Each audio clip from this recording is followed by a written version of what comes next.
Belle initiative. Alors explique-nous un petit peu ce que vous faites aux incroyables comestibles.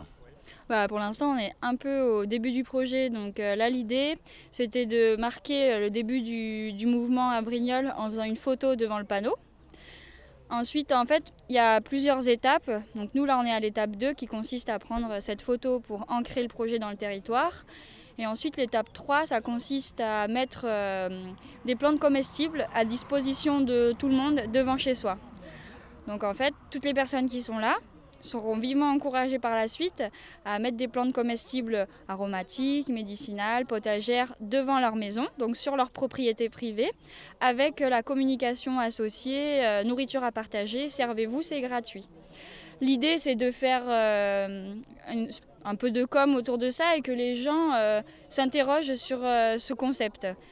Alors justement, les incroyables comestibles, est-ce que c'est local, c'est national, c'est mondial? Quel est ce mouvement? C'est mondial. En fait, ça a commencé en Angleterre et puis petit à petit, ça s'est essaimé dans tous les autres pays du monde. En France, il y a des mouvements qui se créent dans les villes quasiment toutes les semaines. Combien? J'en ai aucune idée, mais je crois que c'est aux alentours de 1 par jour. C'est vraiment des centaines, Ouais, voire des milliers. c'est incroyable. Du coup, ils ont un mal de chien à tenir le site à jour parce qu'il y a toujours des nouvelles communes qui se rajoutent au projet.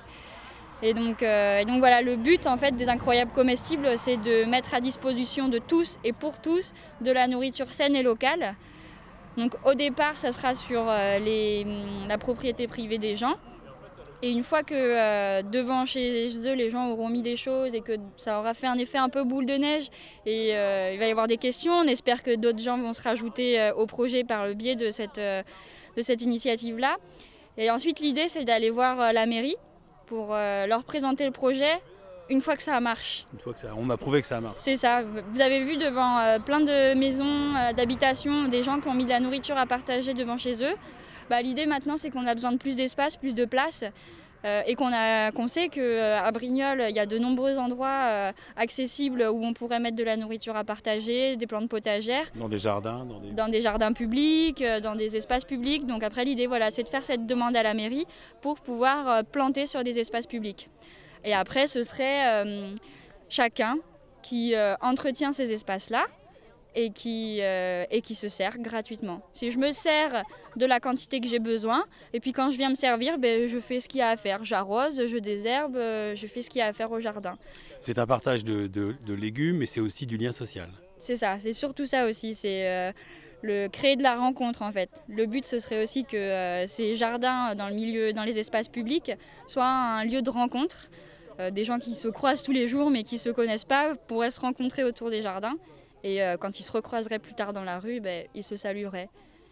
Et voilà, et c'est aussi encourager les gens à sortir dehors. Et il y a aussi un échange de savoir parce qu'il y a des gens qui savent beaucoup de choses au niveau du jardinage, d'autres qui sont novices et qui du coup peut-être osent pas trop. Et là voilà, on est tous à la même échelle, on partage, on échange et on apprend. On a des exemples dans le coin de villes qui ont fait ça?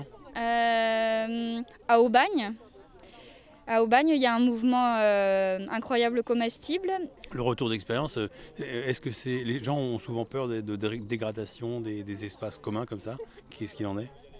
Moi, c'est pas le premier truc qui m'est venu à l'esprit, mais c'est vrai qu'il y a pas mal de gens qui m'ont dit et ouais, et si on fait tout ça bien et qu'après on vient nous le dégrader et tout. Moi, ce que je leur réponds, c'est que il est à personne ce jardin, il est à tout le monde. Enfin, on le voit comme on veut, mais il est ni à moi ni à toi, il est à tout le monde. Alors pourquoi on irait détruire quelque chose qui est à nous, qui est à tout le monde? Donc je suis pas inquiète à ce niveau-là. Et puis si c'est dégradé, on réparera et jusqu'à ce que les gens comprennent que c'est pour eux quoi. C'est de l'autogestion. C'est ça. On souhaite que la mairie vous accompagne rapidement.